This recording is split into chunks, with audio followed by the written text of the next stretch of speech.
Welcome to Monday Night Live. My name is Brendan Malone, and in this episode I'm going to be talking to Walt Heyer. Before I introduce Walt, though, let me just say a huge thank you to all of our patrons who have made today's episode possible by supporting us at patreon.com/leftfootmedia. You guys are truly amazing. If you're not already a patron, all it takes is just $1 a month or as much as you'd like to contribute, and you can do that right now at patreon.com/leftfootmedia. That's patreon.com/leftfootmedia. And if you're new here and you're not already a subscriber to our YouTube channel, please hit the subscribe button and the little notifications bell as well to stay updated about all of the great content that we're producing. Now, back to today's conversation with Walt Heyer. Walt was a husband, father, and corporate executive who underwent gender reassignment surgery at the age of 42, going from man to woman. 8 years later, Walt went back to living as a man again and has been restored to his male gender for over 30 years. Walt now has a passion to help others who regret so-called gender change and is also equally passionate about protecting children from irreversible medical interventions. He has appeared on CNN, the BBC, Russia's Channel 1, and has participated in scores of other radio and TV events including Laura Ingraham, Glenn Beck and Candace Owens. Walt Heyer has spoken at conferences around the world, and his story has been featured in countless articles and documentaries. He's also written over 50 articles himself for USA Today, The Federalist, Public Discourse, The Daily Signal, and he has authored 7 books including Trans Life Survivors and Paper Genders. So without any further ado, let's have this very important conversation with Walt Heyer about the current crisis of gender identity confusion. Walt, thank you so much for being with us to have this important conversation. Tell me, part of your story is that you underwent gender reassignment surgery and you lived for 8 years as a woman. Can you take us back before that time? Do you remember when you first began to experience feelings of gender dysphoria and confusion about your gender and identity? Yeah, I think the proper word is confusion about your identity.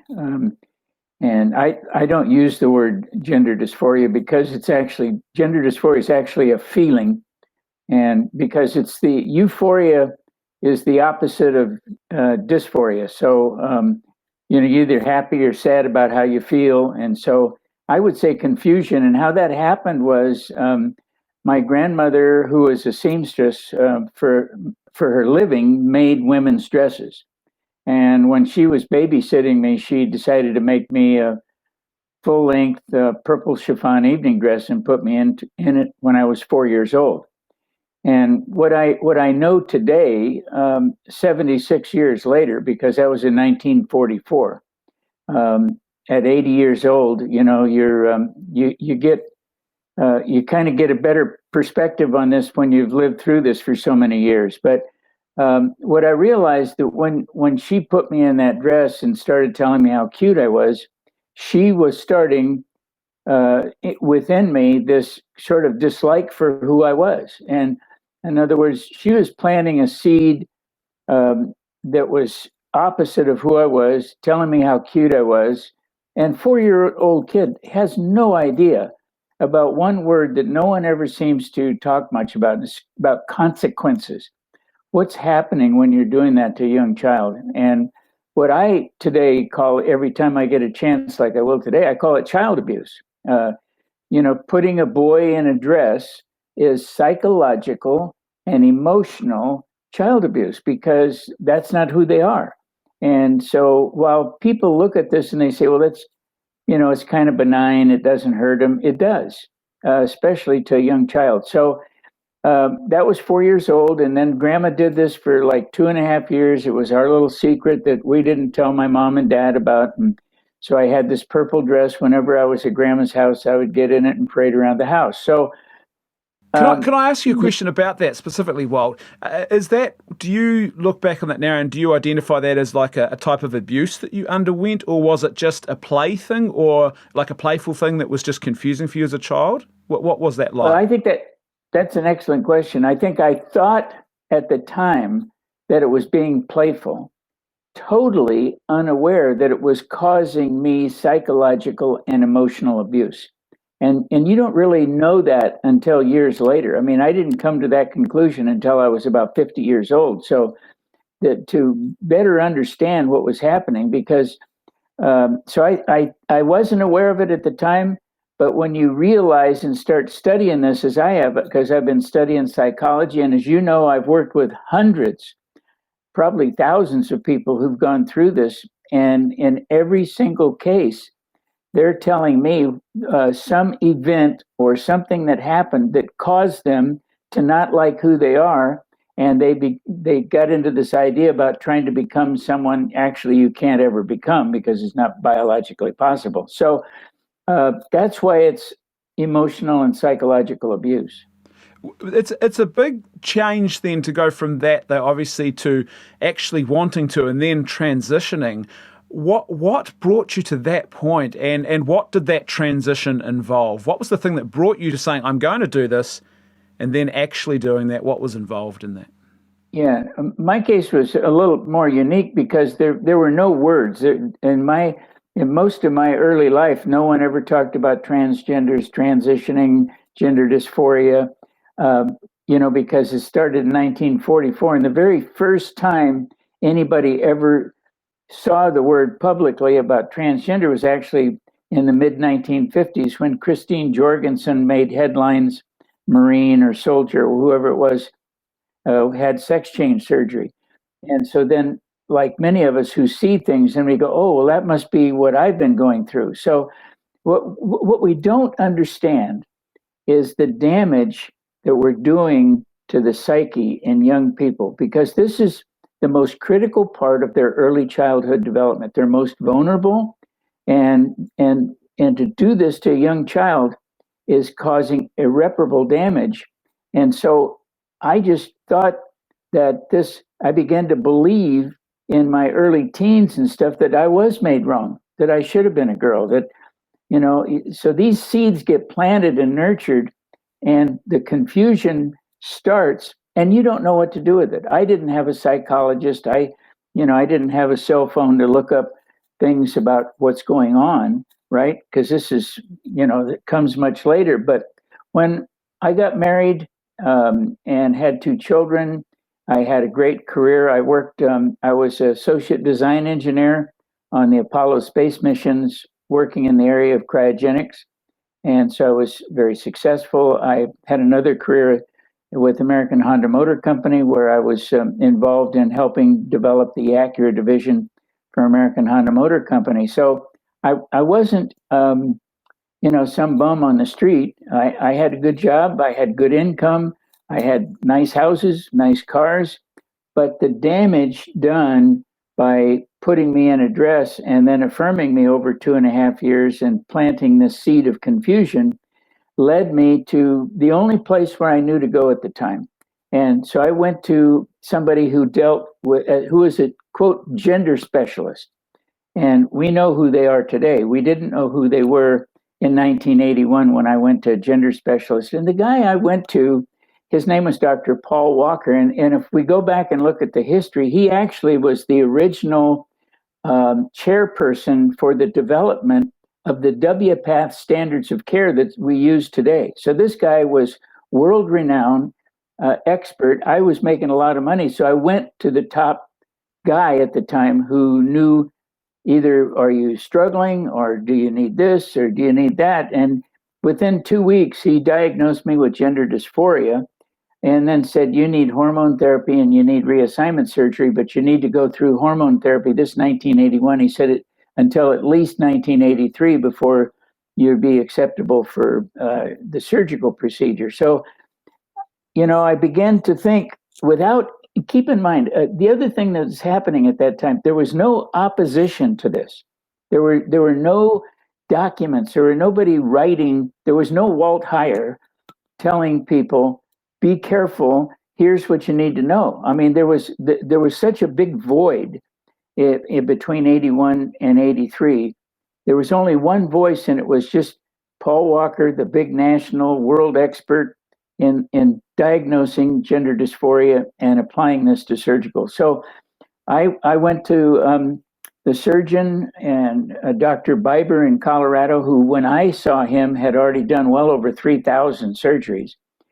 He was a world leading expert in doing the surgery. So in 1983, I underwent gender reassignment surgery, and he wrote on the certificate that he had changed me from a man to a woman.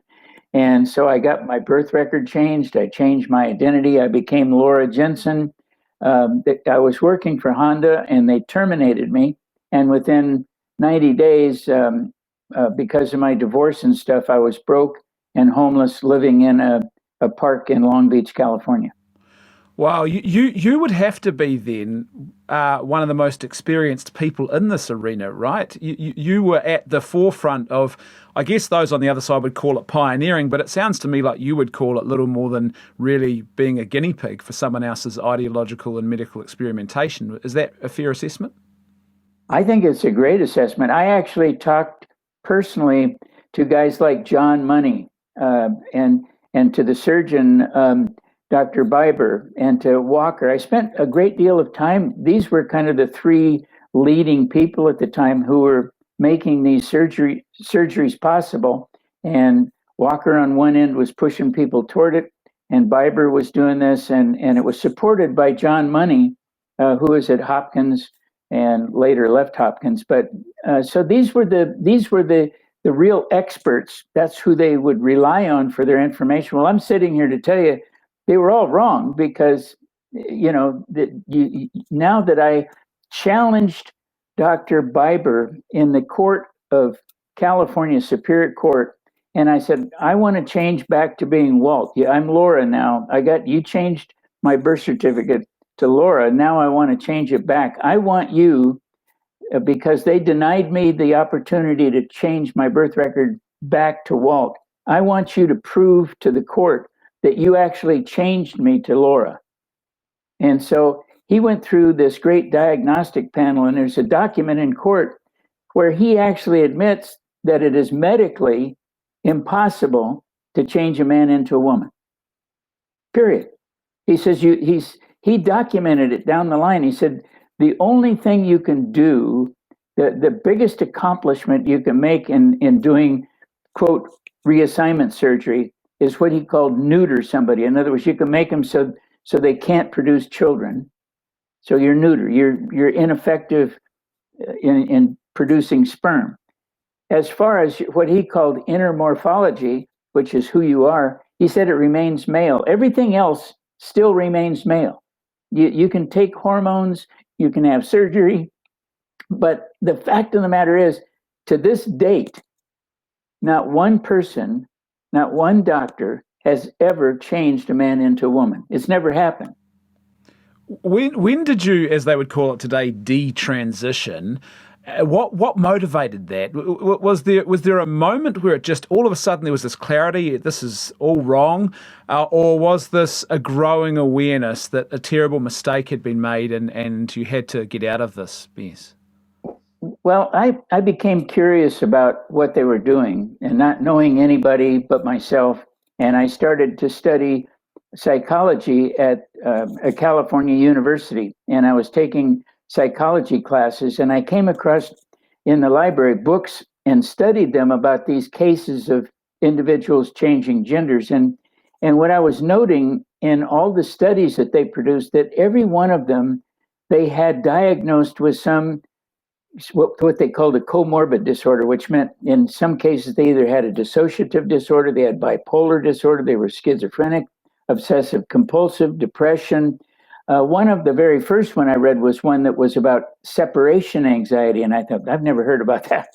And what the study was about a boy whose mother died, and in his teens he changed and identified as a female.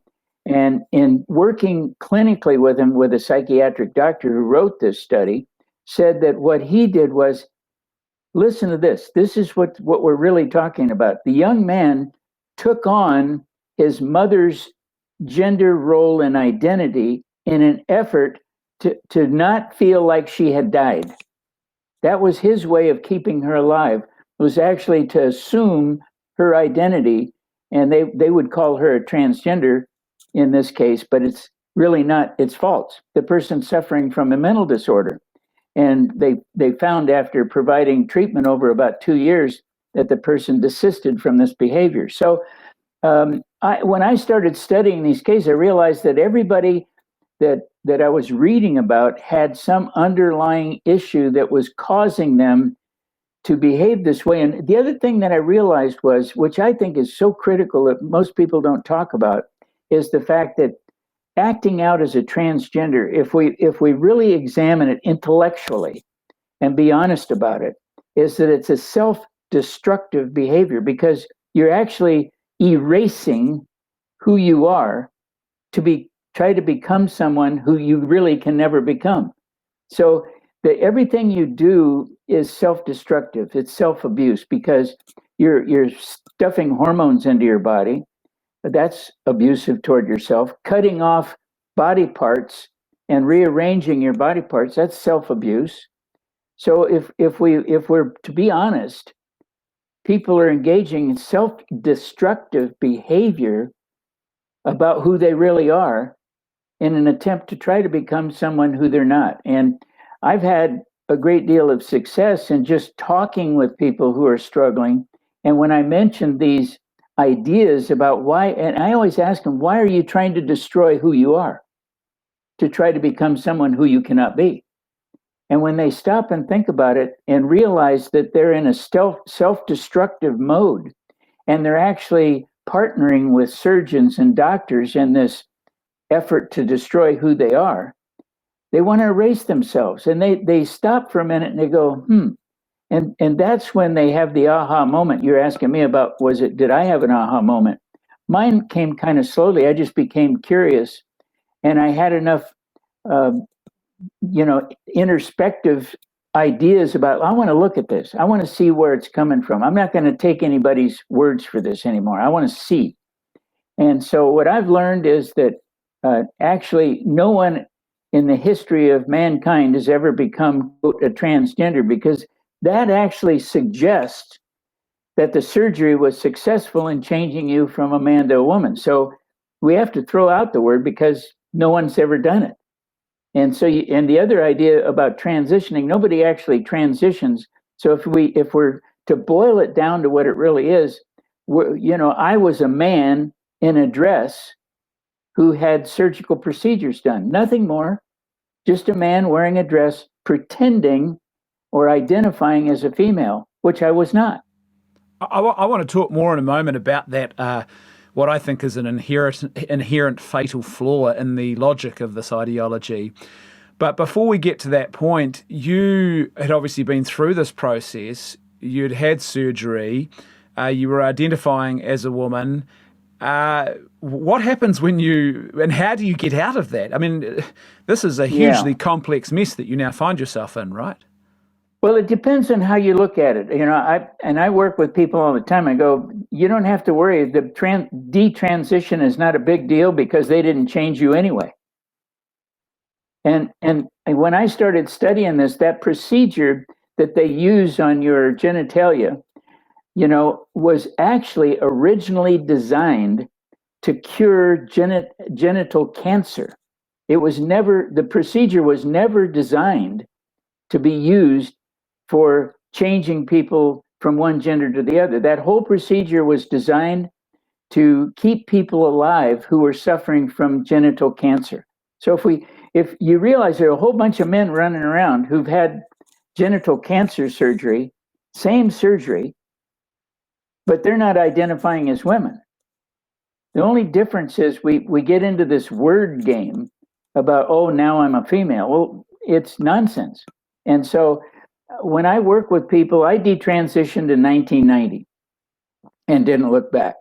And the people that I work with, once they get this idea that, and look at the document from the court that says you were never changed anyway, it means you need a new outfit. Yeah, you got some body parts that are been mutilated in many cases. You need some surgeries to detransition, but the complexity only amounts to you actually realizing that they lied to you, and they never should have said that you changed genders. All that stuff, to me, I refer to this as the greatest medical fraud in today's society. It is a total abject fraud. No one changes genders. Was there a feeling for you of, I guess, completeness, wholeness, relief when you came out of this? Did you require help to get back to a sort of a stable equilibrium, or was this moment, sort of a moment where you realize, finally I'm free of what was a very Yeah, broken period? I was really fortunate to surround myself with a whole bunch of people. Many of them were PhDs, they were psychologists, and all of them were actually my friends. They would offer me, they'd give me their phone number, say, if you just want to talk anytime, just here's my phone number, give me a call. So I had everybody, I had a wealth of people, probably a dozen people I could contact and talk through this process with for a couple of years about, because what the biggest struggle you have is the fact that you just destroyed your life. And and how do you rebuild it? I was married for 17 years. My kids weren't speaking to me. I had a great deal of money. I was broke. This thing probably cost me upwards of $2 million in lost income, and and and then trying to rebuild my life. I mean, I didn't get a job after 1983 that paid any kind of money at all because like you mentioned, I was a pioneer. People didn't know what transgender was. They didn't know what to do with me. I couldn't get a job. I had California helping me, and I went to 250 job interviews and could not get a job, even though I had developed the Acura division, had been an engineer on the Apollo space missions. I could not get a job because I had done this thing to my body. So what they did was they put me on disability, federal disability, just so I'd have some income and not be found upside down in a park, dead or whatever. So I think it's important to understand that we're destroying people's lives with this. And so I was fortunate to have a lot of people around me that let me stay at their house. Many of them, some of them helped me financially. I would find people giving me money to help me get food, and I got an old car to drive, and so I just crawled my way back. How do you respond on that point you've just made there? How would you respond to perhaps critics on the other side of this issue who would say, well, Walt, that's all just social prejudice and bigotry, and if we address the bigotry and the social prejudice and we're just more accepting, then it's not going to be damaging for people. How would you respond to that? Yeah, well, if we look at the study from Sweden, and they studied this for a 30-year period of time, and Sweden is unique in that they have categorized every single medical appointment that every single person in Sweden has. They have the absolute research. And Sweden says that you're 18 times more likely to die by suicide after changing genders. After. So they lie about the fact that, and I tried to commit suicide, but they lie and say, if you don't do it, you're going to commit suicide. That's false. I mean, I will confront anyone with the facts that this is one of the most harmful things done. And the other thing that is so important is that they talk about the low regret rate, and they say it's only like 1%. Well, that's another falsehood because they only calculate regret. This is how they come to it. Very important. They only count the people as regretters if they have what we call a phalloplasty. In other words, where someone had their penis rebuilt and put back on their body. It's the same procedure they use for a woman going to a man. It's called a phalloplasty. So if you go through the phalloplasty procedure, you could be counted as a regretter if you changed before. Here's the problem with that. 99.8% of the people don't have a phalloplasty because, number one, it doesn't work. It actually is, sometimes you have to have several different procedures. It's like $50,000. So people don't do it. Here's the other thing. My website, sexchangeregret.com, and I said earlier, I've talked to hundreds, probably thousands, including myself. To this date, I don't know one single person that I've talked to that is detransitioned or is a regretter that has ever been included in a study about regret. Not one, not even me. So they're withholding the information to make this look like it's appropriate and it's successful. They're not looking at the Swedish study that says if you do this, you're 18 times more likely to die by suicide. And in my book, Paper Genders, which is, I got two really great books that are actually available in Australia, Paper Genders and Trans Life Survivors, super books. In Paper Genders, some people studied, because they wanted to go back and try to find the people for research. And what they found out that 90% of the people who've gone through the surgical procedure have been totally lost to follow-up studies. They can't even find them. They don't know if they died by suicide. They don't know if they detransitioned. They just don't know. So what we're dealing with is a very small fraction that we're basing the success on. And you can look in the book and see this, because this book that has a study in it is a $250 book. It's not some little rag sheet. It's a strong document that has the information in it. And so I think it's important for us to understand we've really been tricked, duped, and thrown under the bus, because this has become a political powerhouse. And many of the gender clinics are getting $6 million to some clinics, or 12 million, or 8 million. I mean, it's a big fundraiser for certain political persuasions. Some, like in our country, the left is just, all filled up with money every time they say something about transitioning.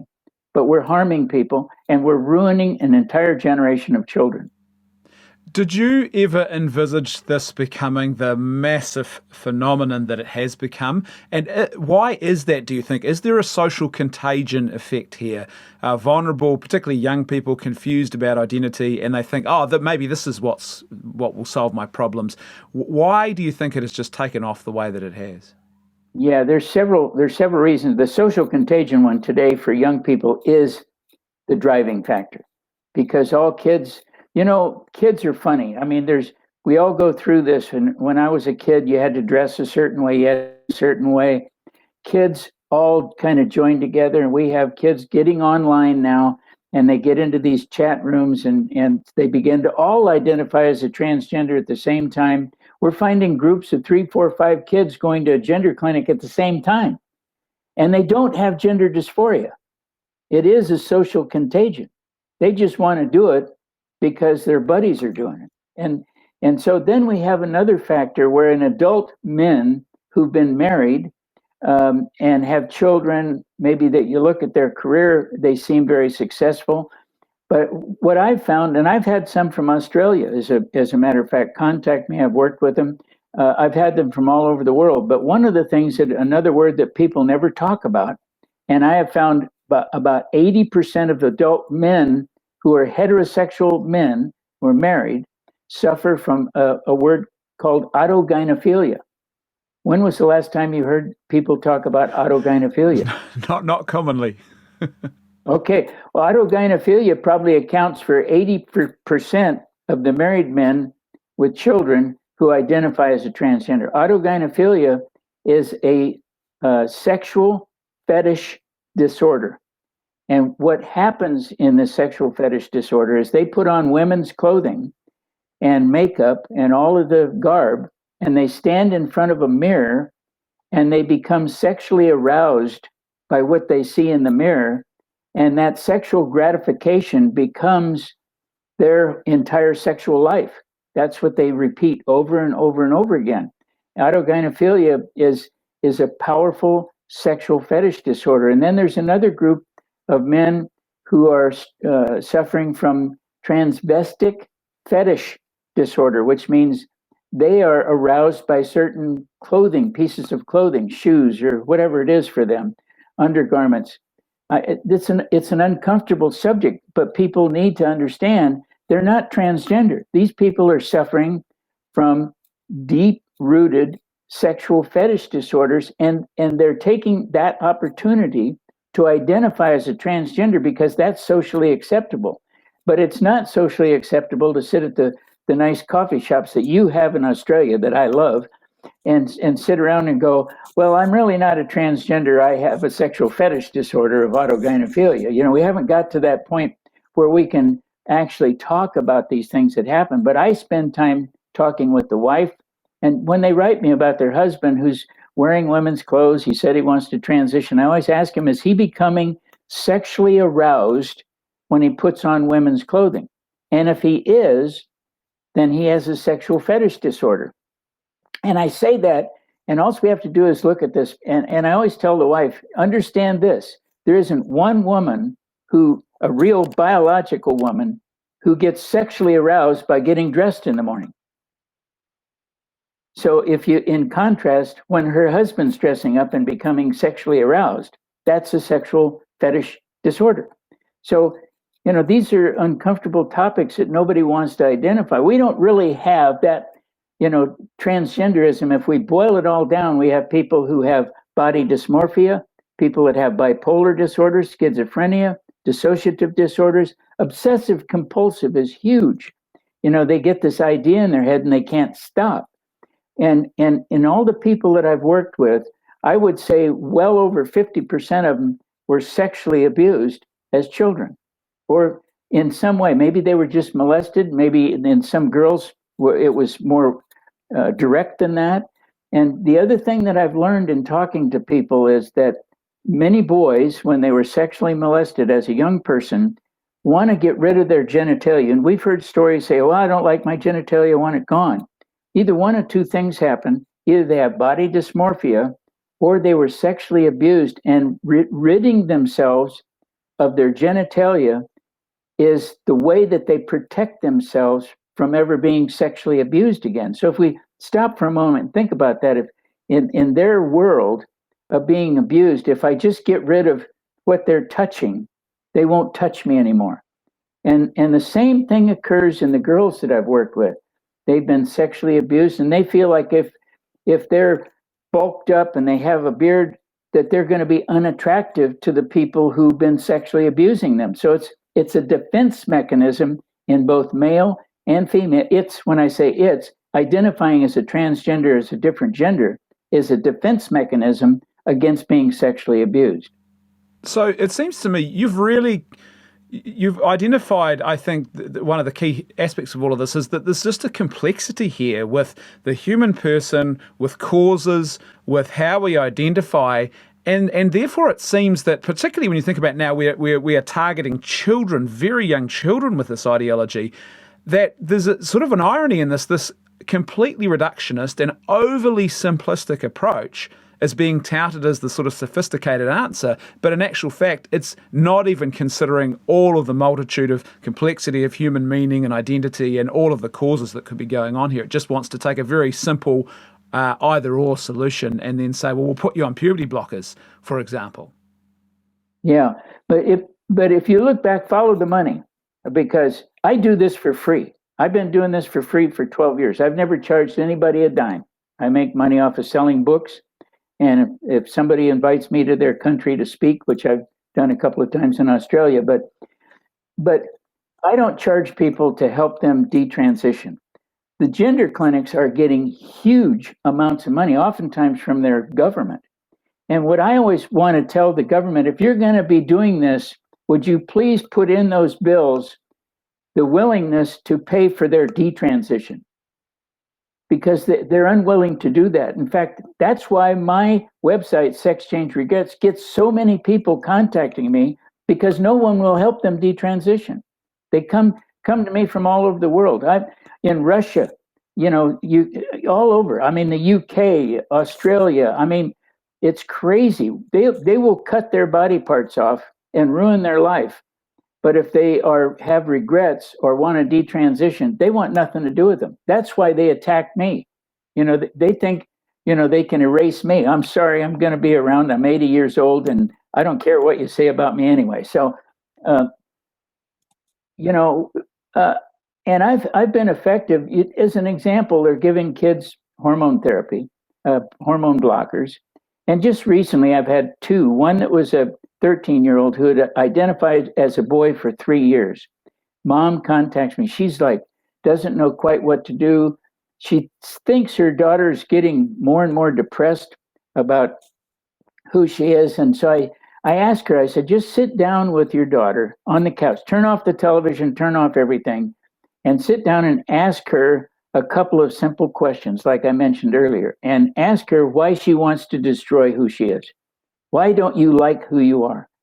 Where did you get this idea that your life is going to be better if you're somebody else?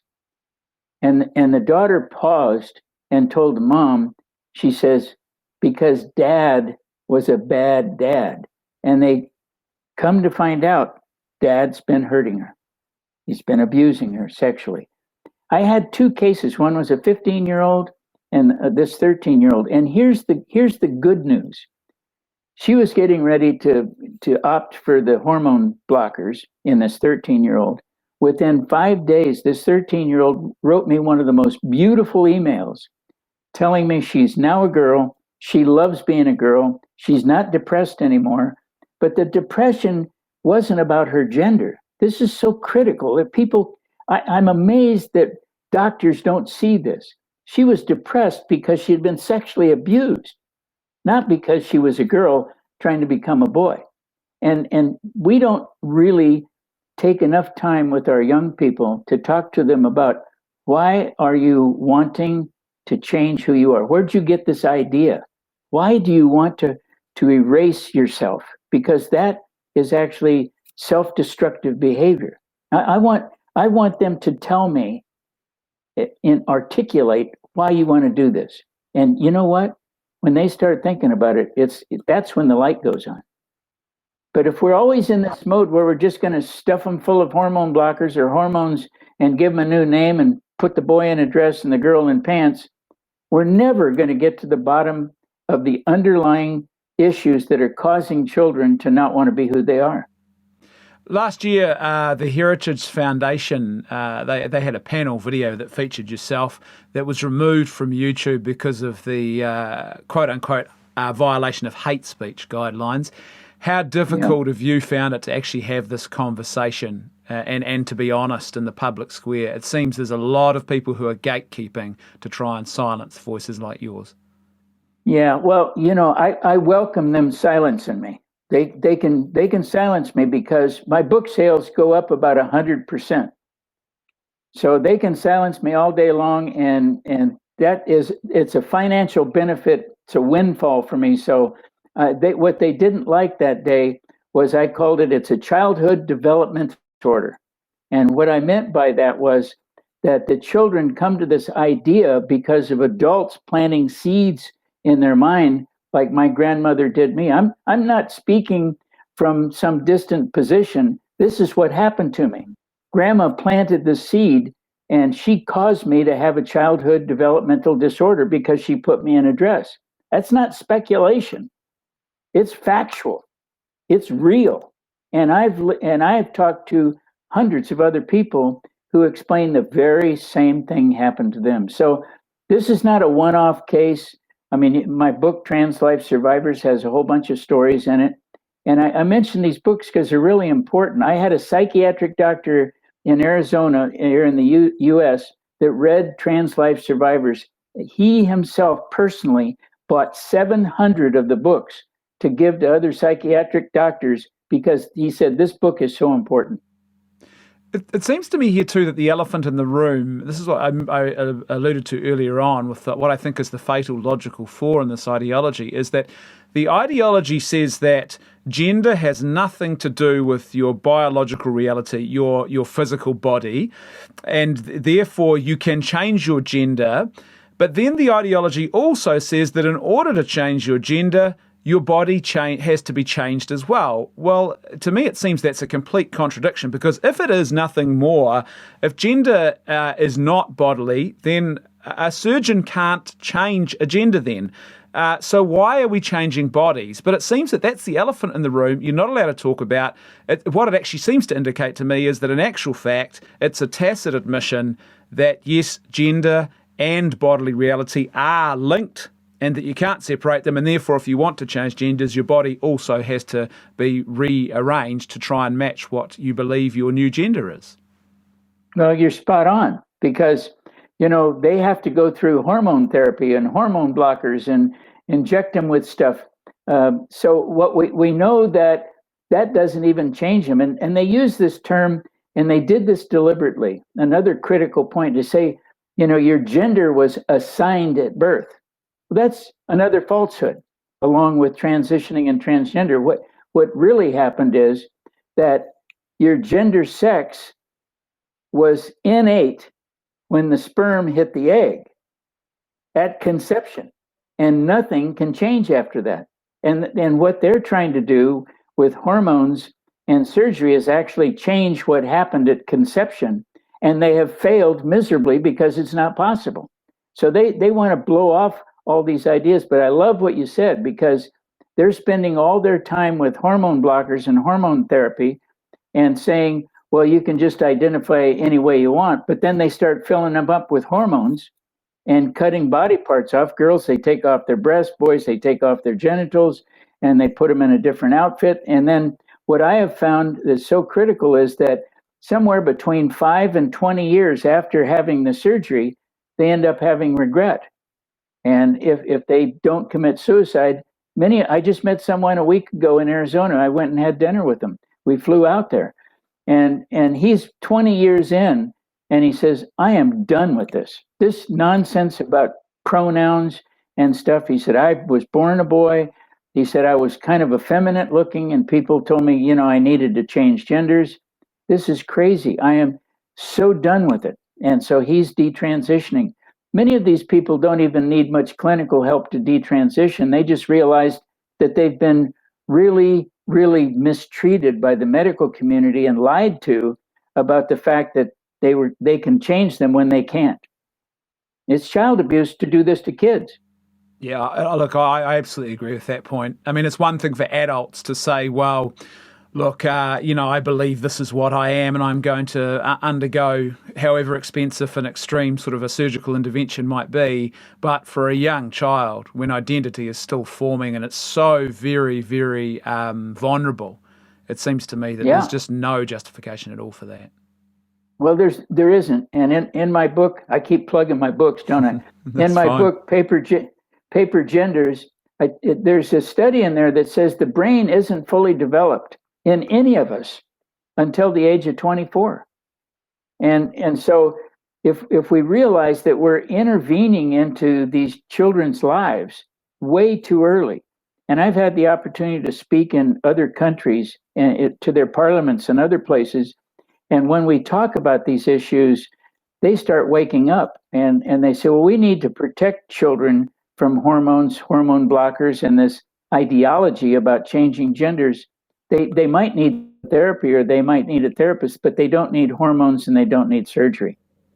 So there's obviously a lot at stake here. This is very serious, but I know that at the same time, there is also a lot of very, very strident attempts to silence voices of opposition. I read one opponent of yours, if you like, or critic of yours who had labelled you as not really being transgender, but as merely having psychological issues. And it seems that if you can do that, then straight away you just marginalise everyone who doesn't conform, who experiences regret. You're able to say, well, they were never really transgender. But there's also, I notice, for example, whenever someone comes out and says, I'm transitioning, there is just this massive media interest, but zero interest at all when someone comes out and says, well, I'm detransitioning now. And so it creates this imbalance, right, in the public perception of this issue. Yeah, that's true. And nobody is really more marginalized by this surgery than women, because what the man having his genitals rearranged and taking hormones and then saying that he is a woman is marginalizing a real woman who is much more than hormones and surgery. And this is really drives me a little crazy to think that we have got to the point to where we're even having this discussion. Nobody seems to understand that you cannot change a guy into a girl or girl into a guy. You can make them look like they changed. You can make it very effective, but it's all cosmetic. That's the fact. And if a woman is nothing more than a man with rearranged genitalia and hormones, I'll eat my hat all day long. You mentioned earlier the medical establishment. You see there's a definitely a component, particularly in your country, you have identified where you think there's a lot of money at stake. So there's a monetary sort of motivation here, a financial incentive. Do you think there's also another group? It seems that there's a big group who have perhaps just been ideologically hijacked, or the medical establishment has been ideologically hijacked. So even if there's nothing financial in it for them, that they're just either so afraid of those who push the ideology, or they haven't really thought through a proper anthropology around what is a human person, etc., that they're just easily overwhelmed by it. Yeah, I think people like to join into groups, and we've seen this throughout history. There was the babies years ago, thalidomide, and we go through these series of things. And in my book, Paper Genders, I talk about the fact that they were trying to cure psychological ills in the early 1900s by doing all these different surgeries. And then we had Walter Freeman, who did the lobotomy. That was supposed to cure all kinds of psychological ills. And in the same vein, now we have transgender surgery or transitioning surgery is really trying to cure psychological ills, but they don't want to admit that. At least Dr. Freeman admitted that he was trying to cure psychological ills and failed 40% of the time, because the patients died 40% of the time. Wow. And then the other group of people before him, they died as well about 40% of the time. And if we look at the fact that we can't even find 90% of the people after they go through this, we still have to question the efficacy of giving someone hormones and surgery if we can't find who they are later on. And Sweden says this is very destructive. A couple of practical questions really to wrap things up. What do you think is the road ahead? What if you're going to play the prophet and look ahead, do you think things are going to worsen socially in regards to this ideology and the phenomenon that it has spawned? Or do you think there's a tipping point that's starting to happen now and people are starting to perhaps push back, and that will push things back and sort of, I don't know if you can put the genie back in the bottle, but is it going to get worse before it gets better, do you think? I guess I'm asking. I think it can only get better if we have legislators who will stop doing this hormone blockers and surgeries to kids. And then in these bills to protect children, they need to have in their dialogue about asking these children and making them understand what happens to them and the consequences, but find out why they're doing this and study that. Nobody's studying the why. They're just doing it. And they're saying, well, he's playing with girls' toys, so he must be a girl. Well, what a crock. I mean, this is bogus. It used to be, we didn't have this, 30, 40 years ago. This is a phenomenon that's only come about. So most of history, everybody knew who they were until the LGBT told everybody, you don't know who you are, and you need to come to us so we can tell you who you are. And so the idea that there's this political activist group that is now pushing these agendas is questionable at best, because we see the harm done by it. So I think what we are doing is manufacturing transgenders out of whole cloth. What do you think the answer is for someone experiencing this sort of trauma and confusion? Like what would you say to parents who say, well, I've got a child who's experiencing this confusion. I don't know what to do. I'm afraid perhaps to go to the establishment because of what could happen if I do that, but I don't want to leave my child without help. So what is the answer to people of any age, really, who might be experiencing this sort of confusion? I think for the young person, we need to see, where did they learn about this in the first place? Is it something they watched? Were they indoctrinated into this at school? Was it an older sibling? Was it a neighbor? Was it the parent? Somebody had to. You don't learn this without someone teaching you. And so, who's teaching our young persons that this is happening? And I think when you introduce this to a young child, see, it used to be that kids were just curious about gender. Throughout history, kids were curious. today, when a kid is curious, they automatically think he's a transgender. So we've taken this curiosity and we changed this to gender dysphoria because it's all experimental. So when we take curiosity and change the terminology to gender dysphoria, we're not actually helping the children, we're actually harming them. And so I would prefer that kids remain curious and remain inquisitive, but I think we need to teach them about what the harm is done. Now, in the adults, I think it's important for us to have these conversations about autogynephilia, transvestic fetishes. And, it used to be everybody was just a transvestite. That was the terminology. But then the LGBT came along and they wanted to expand this into medical practice. And one of the more famous people, Dr. Charles L. Ihlenfeld in the 1970s, who was a homosexual activist for doing transgender surgeries. I mean, he was pushing it. He was all for it. And he was, as an endocrinologist for 6 years, administered hormone therapy to 500 men who had changed to women. At the end of 6 years, he said, and he was at the Harry Benjamin Clinic in New York.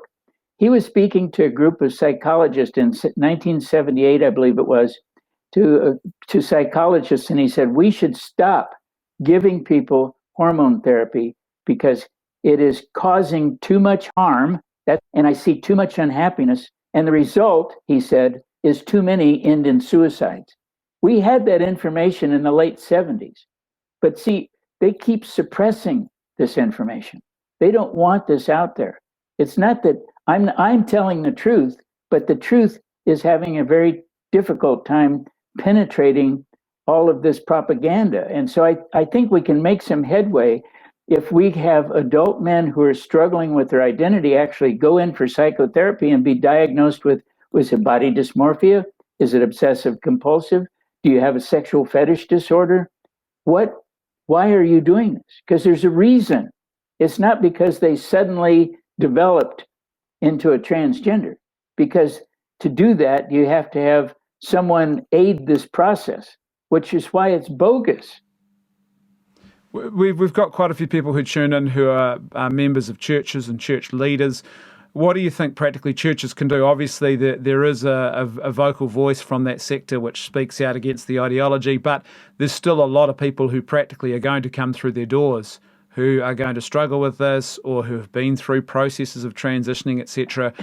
What do they do in a situation like that? What's the advice that you would give to people who are perhaps counselling someone for the first time who reveals that this is their struggle? Yeah, well, I do this quite frequently.